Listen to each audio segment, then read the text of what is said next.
मैं जब भी उसकी मोहब्बतों की सदाकतों की किताब लिखूं तो सबसे पहले उसे मोहम्मद कहूँ रिसालत माब लिखूं। Bismillahirrahmanirrahim. Assalamualaikum warahmatullahi wabarakatuh. Waalaikumsalam. Pemirsa MTA dimanapun Anda berada, senang bisa kembali berjumpa dengan Anda semua dalam program kita Ruhani Hazain. Di dalam program ini kita akan membahas buku-buku dari Hadrat Masih Maud alaihissalam yang telah dikompilasi menjadi buku Ruhani Hazain. Dan dalam episode kali ini kita akan melanjutkan buku sebelumnya, yakni Tazkiratus Syahadatain, atau diterjemahkan menjadi riwayat dua syuhada, akan tetapi ini adalah bagian dalam bahasa Arabnya, yakni yang berjudul Tazkiratus Syahadatain ma'a Risalai Arabi wa Alamatil Muqarrabin. Masih buku yang pertama dalam jilid ke-20 Ruhani Hazain. Saya Hafizur Rahman, di studio telah hadir narasumber kita, Bapak Maulana Abdul Karim Mun'im. Mari kita sapa beliau terlebih dahulu dan kita mulai pembahasan mengenai buku ini. Baik, Assalamualaikum Bapak. Waalaikumsalam warahmatullahi. Bagaimana kabar Bapak hari ini? Alhamdulillah. Sehat ya Pak ya? Sehat. Allah. Baik, buku yang akan kita bahas masih yang sama, yakni Tazkiratus Syahadatain, akan tetapi di bagian bahasa Arabnya. Ya. Dan ada judul tambahannya Pak ya, Tazkiratus Syahadatain ma'a Risalai Arabi wa Alamatil Muqarrabin ya Pak ya.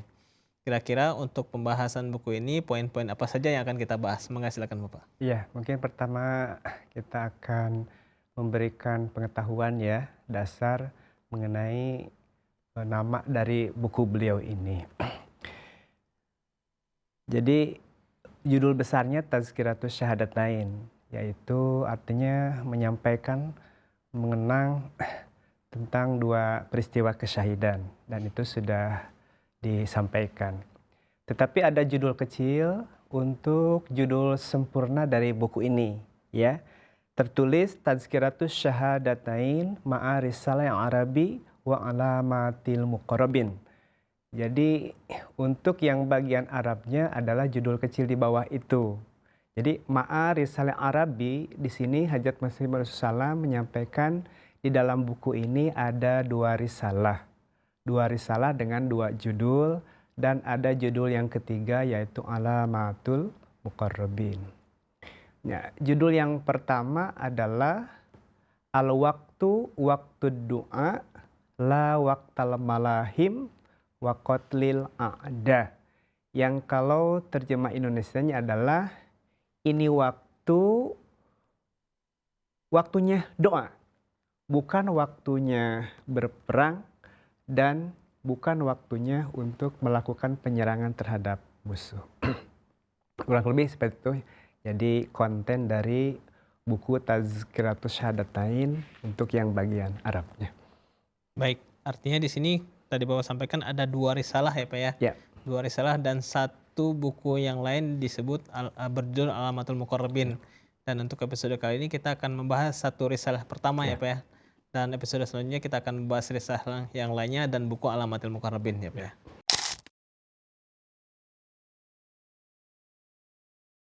Tadi judul yang menarik ya Pak ya, yang kalau kita terjemahkan menjadi saat ini adalah saatnya untuk berdoa, bukan saat untuk berperang dan membunuh ya, membunuh musuh ya Pak ya. Membunuh musuh. Nah, apa poin yang dibahas ini? Silakan Bapak.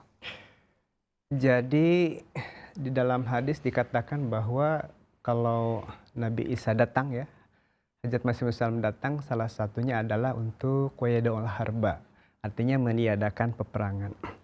Jadi ini sangat berhubungan sekali judul ini.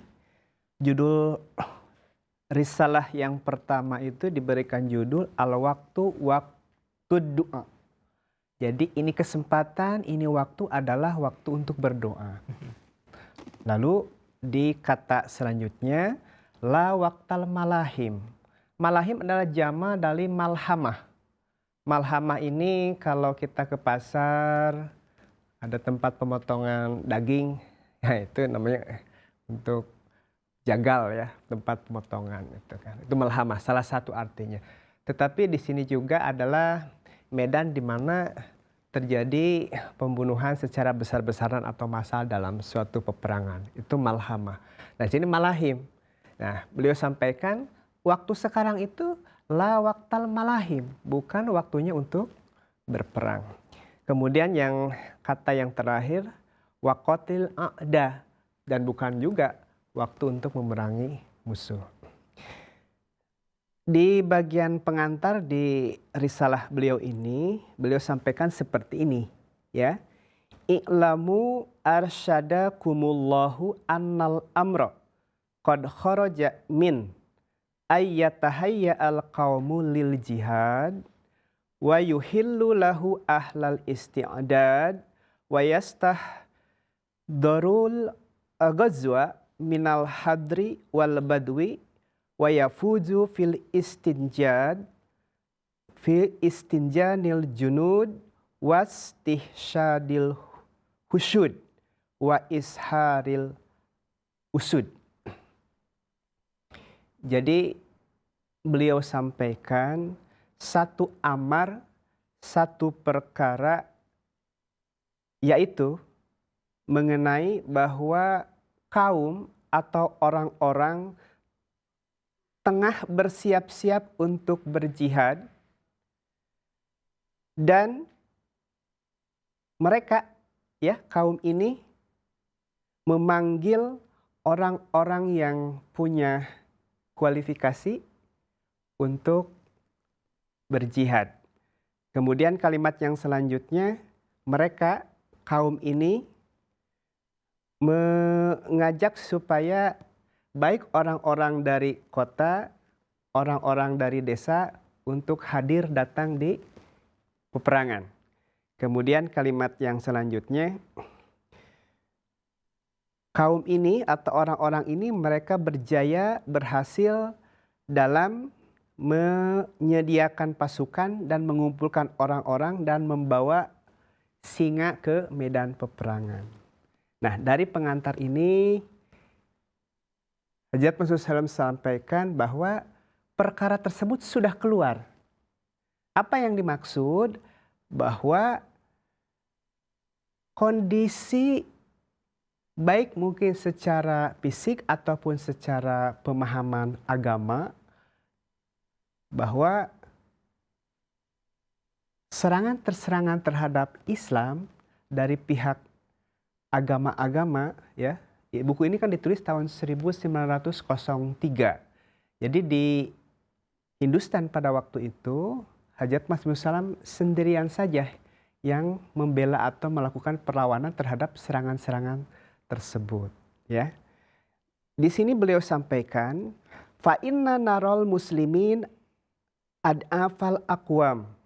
Tetapi beliau sampaikan sesungguhnya kami melihat bahwa orang-orang muslim itu adalah di antara kaum, di antara bangsa-bangsa, di antara umat adalah yang paling terlemah kalau untuk berperang.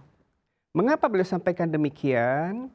Ya, di mana saja itu, baik fi mulkina hadza di Hindustan pada saat itu, wal Arab warum wasyam, di Syam, ya, kemudian di Romawi, kemudian di Arab pun termasuk yang paling lemah, ya.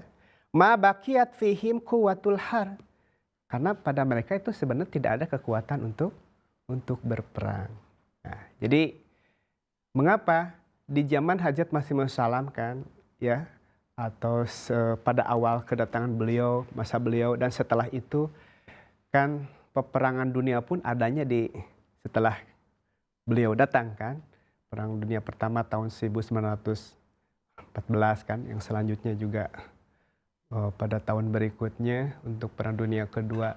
Dan kalau kita perhatikan kekuatan umat Islam itu justru tidak ada kekuatan di dalam berperang seperti itu. Jadi kalau digambarkan bahwa kekuatan untuk mempertahankan agama Islam dan lain sebagainya seperti di zaman Rasulullah SAW, ya tidak ada kekuatan di dalam muslim ataupun umat Islam. Maka Hadrat Masih Maud sampaikan bahwa bukan waktunya berperang sekarang. Jadi waktu doa. Seperti itulah mungkin sebagai pengantar. Ya, baik. Menarik ya Pak ya. Hadrat Masih Maud di sini menarik perhatian kita terhadap saat ini adalah bukan saatnya untuk berperang lagi ya Pak ya. Adalah waktunya doa. Apakah atau bagaimana penjelasan Hadrat Masih Maud mengenai doa yang beliau sampaikan di sini Pak? Ya, baik. Jadi di sini beliau sampaikan fadhaharu mimma dhaharu annal waqta doa. Jadi yang menjadi kenyataan di antara kenyataan-kenyataan yang ada bahwa waktu ini adalah waktu doa. Wattadaru, dan untuk merendahkan diri di hadapan Allah Ta'ala. Ya, at-tadarru fi hadratil kibriya la waqtal malahim wa qatlil a'da. Ya, di sini penjelasan dari judul yang beliau sebutkan. Nah, sekarang apa yang dimaksud dengan doa tersebut? Di sini beliau sampaikan fa'alamu anna doa harbatun, ya. Bahwa perlu kalian ketahui bahwa yang dimaksud dengan doa itu adalah tombak. Yang dimaksud dengan doa itu adalah tombak. U'tiyat minas sama li fathi hadaz zaman. Yang diberikan dari langit untuk memenangkan zaman ini. Walan taglibu illa bihadal harbah. Dan kalian tidak akan memenangi peperangan kecuali dengan tombak ini. Ya ma'syarul khallan. Ya, waqad ukhbiran nabiyyun min awwalihim ila akhirihim bihadhil harbah. Jadi para nabi pun sebelum Rasulullah termasuk juga hadits masing-masing sudah diberikan berita ya atau nubuatan mengenai hal ini. Ya, bahwa nanti akan ada kekuatan Dajjal, Yajuj Majuj. Jadi tidak ada kekuatan yang sifatnya ardi ya, kekuatan duniawi yang dapat melawan mereka. Salah satu kekuatan ada kekuatan dari langit dan itu adalah doa. Tetapi doa siapa yang dimaksud di sini? Nah, nanti akan dijelaskan oleh Hadrat Masih Maud Salam. Nah, di sini dipertegas mengenai bahwa yang akan mengalahkan mereka itu adalah Al-Masih yang dijanjikan. Nanti akan kita sampaikan di bagian selanjutnya. Baik. Menarik ya Pak ya. Tadi kutipan yang Bapak sampaikan adalah doa yang dimaksud adalah tombak ya Pak ya. Jadi tombak yang dari langit yang tombak dari langit. Ya. Yang tanpa tombak tersebut tidak akan dapat menenangkan zaman ini ya Pak ya. Baik. Apakah ada hal yang lain yang beliau sampaikan mengenai doa dalam hal ini Pak? Ya. Di sini kita kaitkan dengan kedudukan beliau sebagai Al-Masih ya. Jadi di sini orang-orang sebenarnya yang mengatakan bahwa yang akan mengalahkan mereka itu adalah Masih Maud atau Nabi Isa yang dijanjikan itu bukan beliau sendiri yang mengatakan, tetapi riwayat-riwayat atau nubuatan-nubuatan yang ada sebelumnya termasuk dari Rasulullah Shallallahu Alaihi Wasallam. Di sini disampaikan waqalu, ya, yang maksud waqalu di sini berarti yang habar-habar tadi, nubuatan-nubuatan tadi. Jadi mengatakan innal masihal mau'uda yanalal fathi bidu'a. Bahwa Masih Maud itu akan memenangkan peperangan dengan doa, wattadaru fil hadroh, dan dengan merendahkan diri di hadapan atau di hadirat zat Allah Ta'ala. La bil malahim, bukan melalui peperangan, wasyafki dima'il ummah, ataupun dengan menumpahkan darah umat atau bangsa. Jadi seperti itu yang dimaksud. Untuk selanjutnya, Hadrat Masih Maud Salam di dalam buku ini atau di dalam risalah yang pertama beliau sampaikan menyambung yang tadi. Jadi sesungguhnya hakikat doa adalah tunduk pada Allah dengan segenap semangat, ketulusan hati dan kesabaran untuk menghadapi kesulitan. Dan sesungguhnya para waliullah itu apabila mereka menghadap pada Tuhan mereka untuk menjauhkan hal yang memudaratkan adalah dengan tadoru atau kerendahan hati. disertai kehusuan. Sunatullah yang berlaku adalah dia mendengar doa-doa mereka. Allah mendengar orang-orang yang merendahkan diri di hadiratnya.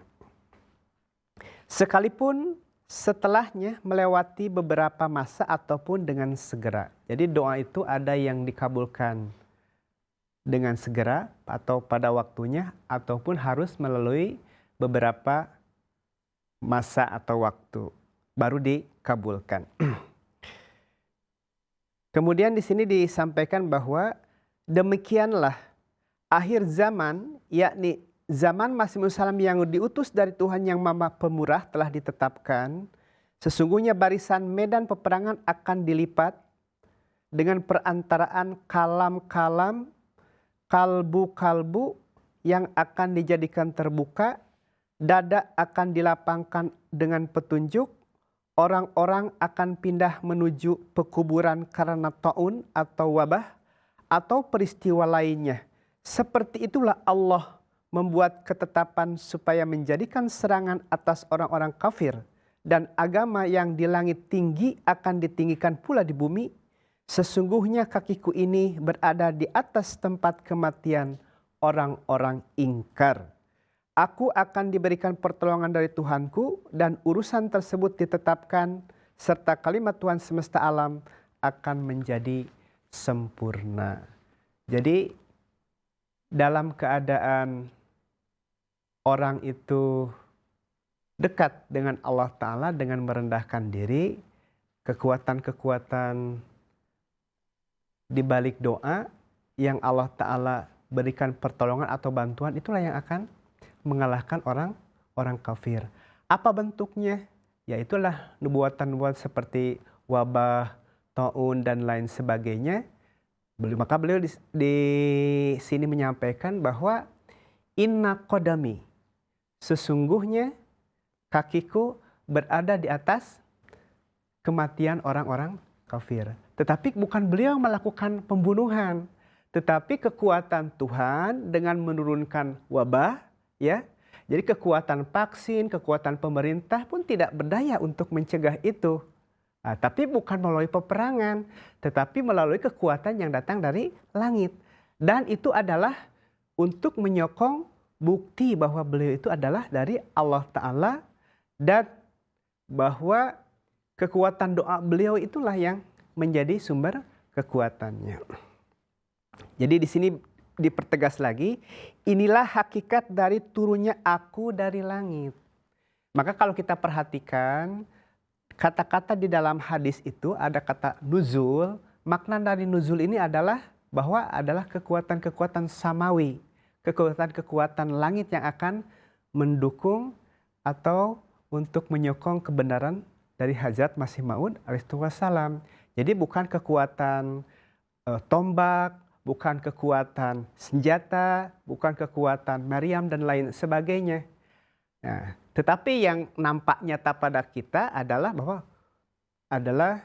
bahwa kekuatan doa beliau, kekuatan kalam-kalam beliau, tanda-tanda beliau, mukjizat beliau berupa kalam-kalam dan tulisan-tulisan beliau, nubuatan atau tanda-tanda yang sebelumnya dibuatkan atau dikabar gaibkan, dan itu terjadi seperti yang disampaikan oleh beliau tadi itu, bahwa ya beliau tidak ada kekuatan, bukan mau beliau menjadi Masih Maud, tetapi di balik pengakuan beliau ada sokongan dari Allah Ta'ala yang datang dari langit. Jadi kekuatan-kekuatan langit itulah yang akan jadi sokongan tentang kedudukan beliau sebagai Masih Maud alaihi wassalam. Artinya penegasan beliau sebagai seorang Masih Maud adalah seseorang yang diutus oleh Allah Ta'ala yang turun dari langit, yang akan berada di muka bumi ini bukan dengan kekuatan jasmani ya Pak ya, akan tetapi melalui dukungan sokongan Allah Ta'ala melalui doa ya Pak ya. Dan itu penegasan tadi Bapak sampaikan, penegasan mengenai kedudukan beliau yang datang dari langit dari Allah Ta'ala, bukan kekuatan secara fisik atau melalui peperangan yang secara jasmani tampak sangat lemah ya Pak ya. Tapi ketika pertolongan itu datang dari Allah Ta'ala, doa yang beliau panjatkan dikabulkan oleh Allah Ta'ala, maka itu adalah suatu kekuatan yang tidak ada yang dapat melawannya ya Pak ya, kurang lebih seperti itu. Jadi inilah yang beliau sampaikan di dalam risalah ini, waktu ini adalah waktu untuk berdoa ya Pak ya. Bukan waktu untuk berperang atau membunuh musuh ya Pak ya. Yang beliau ingin kedepankan adalah bagaimana doa itu memperoleh pengabulan yang sangat luar biasa di hadapan Allah Ta'ala yang beliau panjatkan ya Pak ya.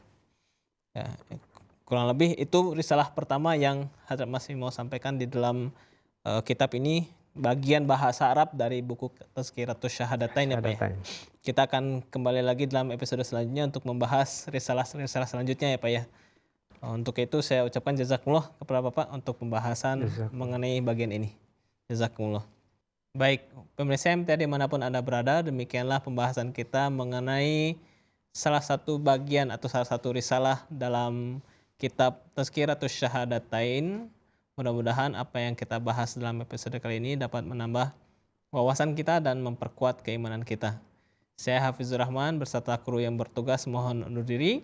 Wabillahi taufiq wal hidayah. Assalamualaikum warahmatullahi wabarakatuh. Waalaikumsalam.